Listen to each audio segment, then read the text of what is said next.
Long live Ozempic. Love that Ozempic jingle. It's so good.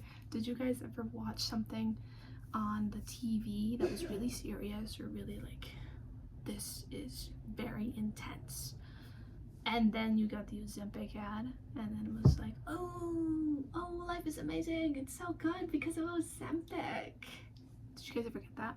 Because I loved it. One of my favorite things. And this is what Ozempic actually looks like from a structural level. It's 31 amino acids long, and it's kind of freaky. It's kind of freaky when you look at it like this. But to understand Ozempic, did you guys know it isn't really a weight loss drug? It is now, but its original use was to treat type 2 diabetics. So let's talk a little bit about diabetics and how Ozempic actually treats it. And then we'll go into a little bit about critiques over Ozempic and how we should actually be treating this drug, because it is an FDA approved drug and it is not your Meemaw's vitamin. So diabetes mellitus is a metabolic disorder. It affects how your body processes nutrients into the energy that you need to live. It's characterized by continuously high blood sugar regardless of action performed to reduce it. It's also a common symptom is extreme thirst, regardless, whatever word it is. Excessive thirst. Doesn't matter how much you drink, you're still thirsty. Could be 2 gallons of water in a day, still thirsty. But this blood sugar continuous high thing, it comes from anomalies in your insulin secretion or insulin action. So we see manifestation into your carbohydrate, fat, and protein. We see these metabolic dysfunctions. It's no longer working, just like how me talking in a comprehensive and cohesive manner is. Here's a quick overview. The NIH defines metabolic as having to do with metabolism, which is a total of all chemical changes that take place in a cell or an organism to produce energy and the basic materials needed for important life processes. With a condition like diabetes, because it's a metabolic disorder, we see dysfunction across our macromolecules. How it affects DNA is actually, from the genetic standpoint, so you could be at a genetic risk of type 1 diabetes because people in your family or your lineage have been diagnosed with it. But when it comes to the other macromolecules, you do not process glucose correctly, which impacts the cellular processes such as the citric acid cycle, glycolysis, gluconeogenesis, fatty acid metabolism, and protein synthesis and breakdown.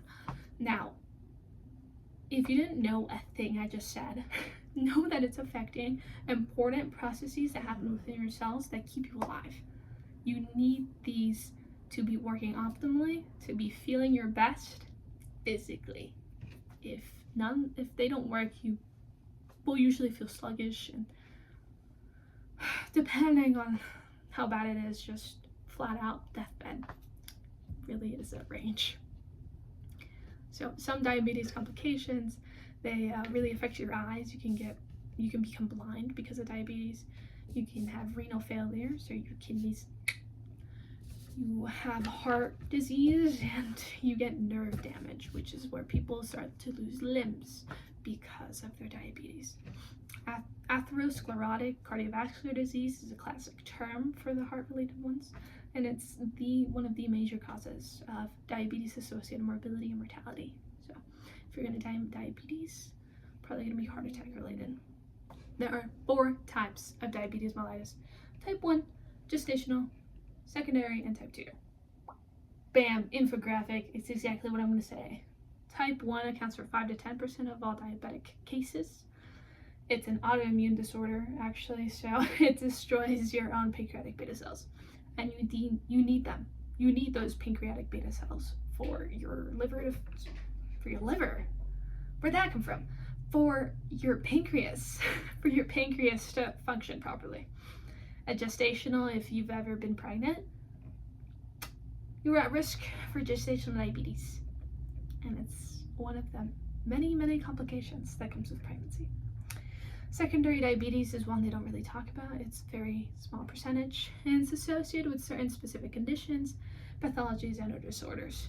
We're going to talk about type 2. accounts for 90 to 95% of all diabetic cases. And you probably know a few diabetics yourself, especially if you live in America. It's probably you. It's probably you. Now, because type 2 diabetes is the most common, it's also had the most research. Here's some risk factors. If you're too fat, risk of type 2. If you are just sluggish, playing video games and eating poorly all day, every day, risk of type 2. If you're older, risk of type 2. Anything you do, you're at risk of type 2, basically. From the American Diabetes Association, in just the United States, we saw 38.4 million Americans suffer from diabetes. Now, this was in 2021. Four years ago. 4 years ago. That's 11.6% of the population. That's a staggering number, I will say. Many Americans don't understand the implications of diabetes diagnosis. They know that they can't have sugar, that if you leave it untreated, you may lose extremities from poor circulation, but oftentimes the pathophysiology behind drugs is heavily misunderstood or looked over. So I'm here to break it down. Because we're focusing on type 2 diabetics, let's talk about alpha glucosidase inhibitors. They help your body break down the starchy foods and table sugar, which lowers your blood sugar levels. If you have diabetes, your body may have issues breaking down these foods to receive the glucose and then process it, sending it. So this inhibitor helps you to break that down, pushing you, making you more efficient. Next up, we have biguanides. They're commonly used because they help decrease how much glucose your liver makes. They also decrease how much glucose your intestines absorb. I don't know if you guys knew, but the nutrient absorption from your food isn't really in your stomach. It's all in the intestines. Your intestines are doing the work. Now, these biguanides, they decrease how much glucose is absorbed, and they help your muscles absorb it, and they make your body more sensitive to insulin. So this is probably the common one you heard. It's metformin. It also goes by other names, and it can be combined with other medications. Often you'll see people who are diabetic may have a bit of a drug cocktail they take morning and night. They're popping pills left and right. One of the newer anti-hyperglycemic drug classes that we're going to talk about is the GLP-1 receptor agonists. Now, hyperglycemic when you are at a high elevated blood sugar levels. So anti-hyperglycemic drugs will help counteract this and bring your blood sugar down. Now, GLP-1 receptor agonists. This is semaglutide. This is Ozempic. We're back to it. These agents are based on the gut-derived incretin hormone, which I thought was a really interesting factoid and really cool, because we looked at the gut to see what's going on here that we can kind of work towards so that we can fix what's metabolically happening. And we did it. We based this new drug off of what we saw in the gut. Genius. You might think common sense. Yeah, that's what makes it genius. It's common sense. Beautiful in science. Now, the most recent approved, right, is semaglutide. I could be wrong with that, but from what I've seen, it's the most recently approved. Semaglutide is somewhat special among this class because it is both subcutaneous injection and an oral formulation. So you can choose, do I want to stick or do I want to... Now, what's really happening with this GLP-1 agonist when it's inside your body? So, because it's an agonist, it's working because of an activation of the GLP-1.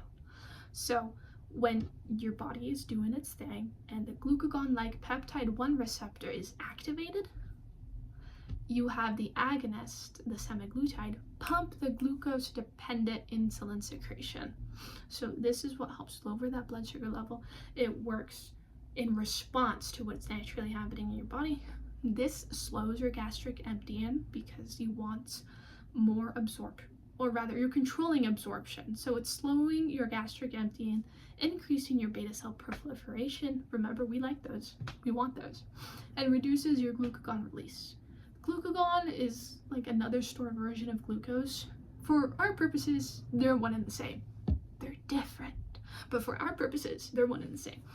And because it reduces the glucagon release and everything else, the beta cell proliferation and gastric emptying, it's reducing your appetite.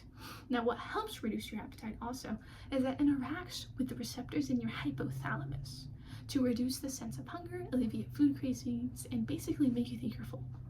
Now, I don't know to what degree, and this could be person to person dependent, but it should just make you eat less. And because you eat less, because you don't feel that you're hungry, you lose weight.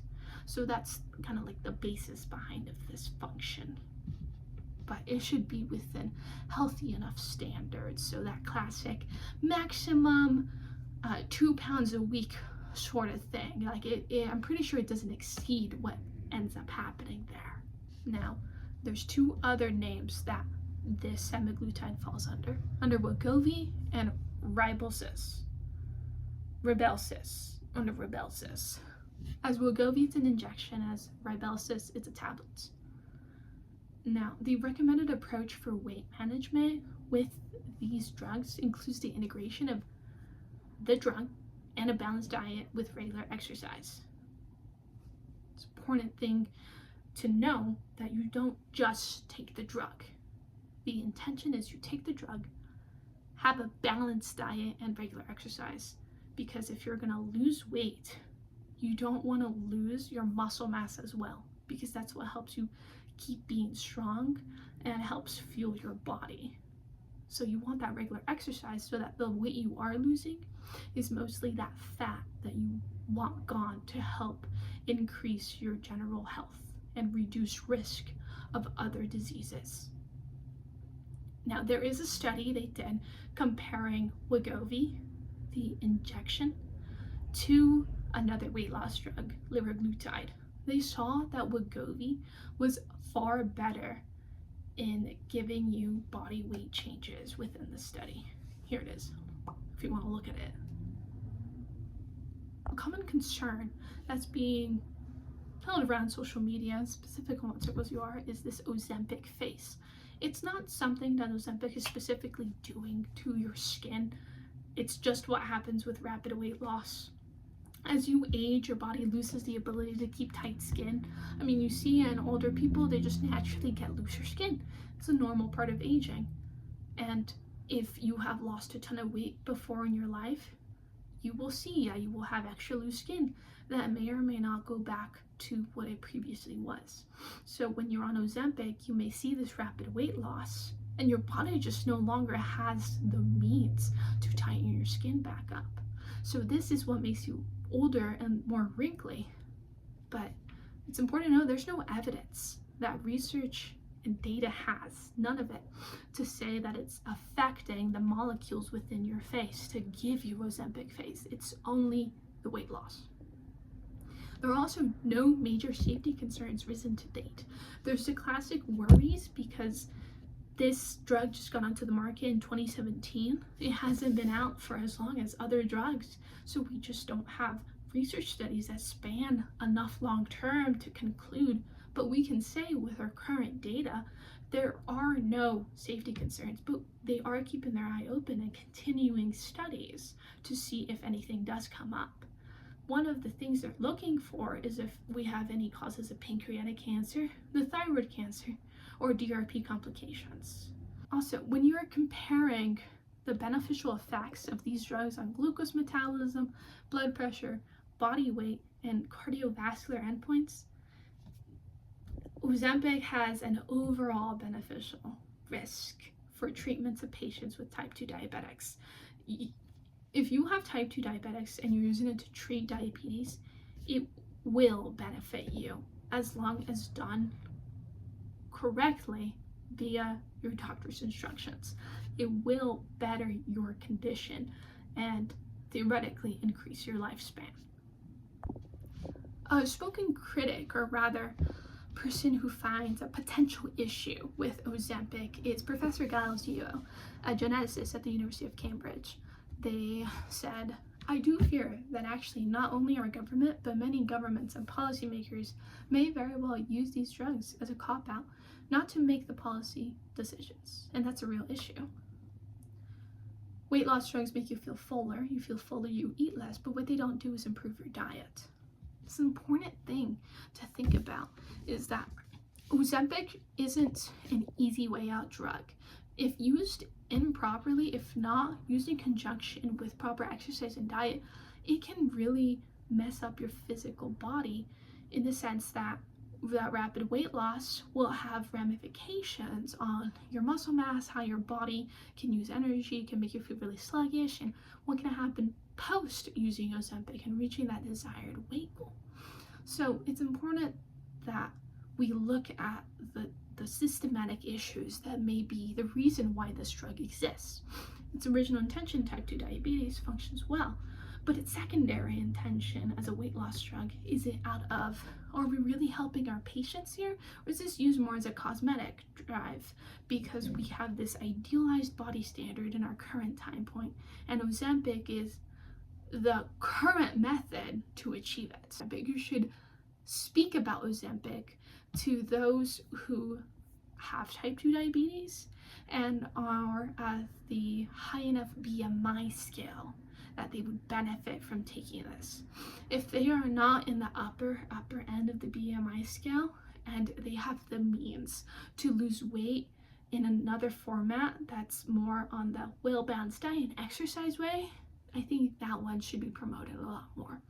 But I think that Ozempic still has its own place, especially for type 2 diabetics and those suffering from body weight issues that may come from other causes, not just laziness and not just deciding to eat poorly.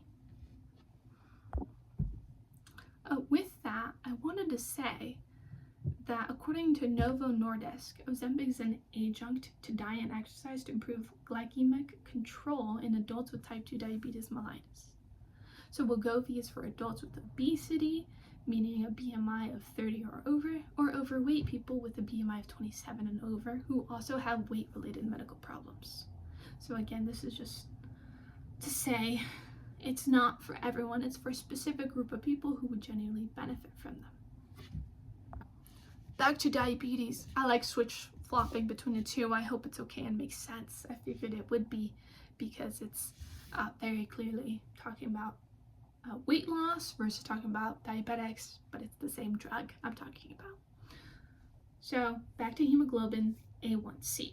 A1C is a measure of your average blood sugar, and when using Ozempic, it was shown to reduce by 1.8% over 40 weeks. That's pretty good. A person with an A1C of 5.7 is in the normal range, but if you're upwards to 6.4, you're pre-diabetic.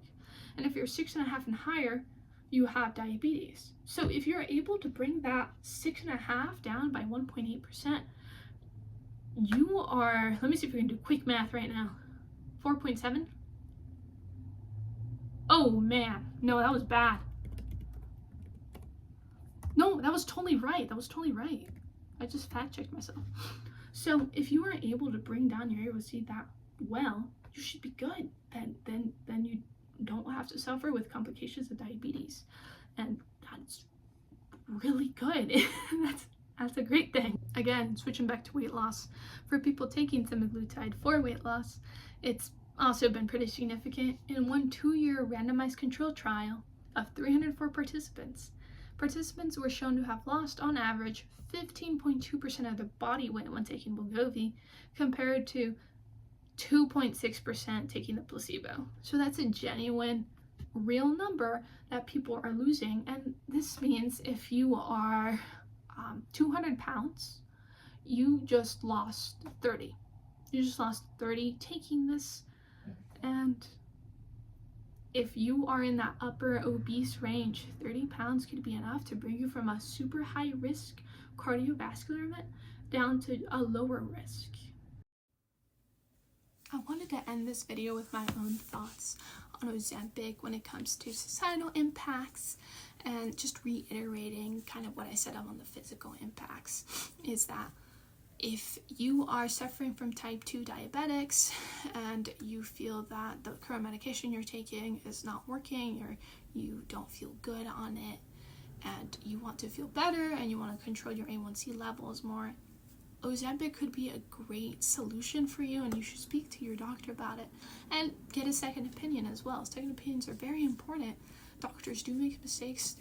They're often overworked, so it's important that you reach out and try to see the full span of what your options are. And if you are rather overweight, obese, and you're at high risk of a lot of medical conditions, I do think that reducing your weight is the number one way to get you better. And you can do that through Ozempic, and it's not a cheat. If you've reached that point, then you don't have as many options as other people, and you can be so overweight and that it's more painful to exercise than it is to do anything else than just live. And it's case by case, and no one should judge you for the actions that you make. But taking Ozempic to help you start losing that weight in combination with starting to eat healthier, balanced diets and having a bit more exercise, just walking around a little extra more, or if possible doing more swimming, that lessens the physical impact on the body when it comes to your joints, then I think that is the best method for you. And then I think ideally, once you reach a healthier weight where you can continuously have a well-balanced diet and exercise, going off of Ozempic and just learning how to function your body naturally would be the best option. But it is case dependent, and everyone functions differently. And then of course I want to talk about the societal impacts. Because of where we are currently on the trends or whatnot, we've escaped the healthy is best way, and we're going back to the 2000 skinny.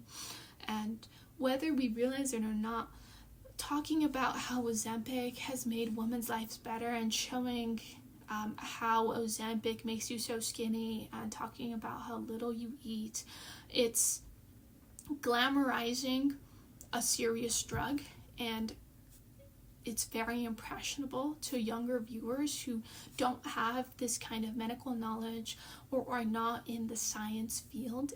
My video just randomly cut out, so let me try to finish that thought I was on. We have a lot of impressionable faces, impressionable people that are online on the internet, and it's very easy to not showcase the full story of something, because Ozempic can be very helpful and help other people. But if you are not in that specific range, and you are using Ozempic for just a very mild weight loss, where you could have lost that weight with proper exercise because you actually do have access to it and you do think it's an easy way out, you could simply not talk about the negative side effects, about the physical ailments you may be experiencing, and then talk only about the good things because it's the social media presence and you only want to talk about the good things. And then this kind of creates a cascading, snowballing effect where we then start having a lot of impressionable people taking what they think is really easy, but they don't understand the real effects. And I think that's the biggest societal problem with this.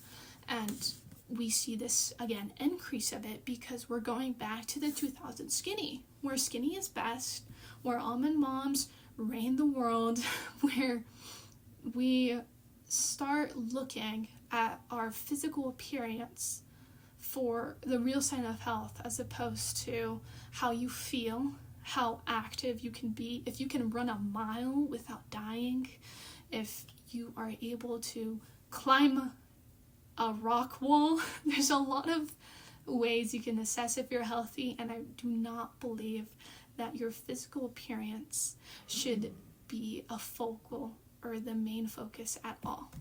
I think it can contribute to it, but there are many other ways to measure health.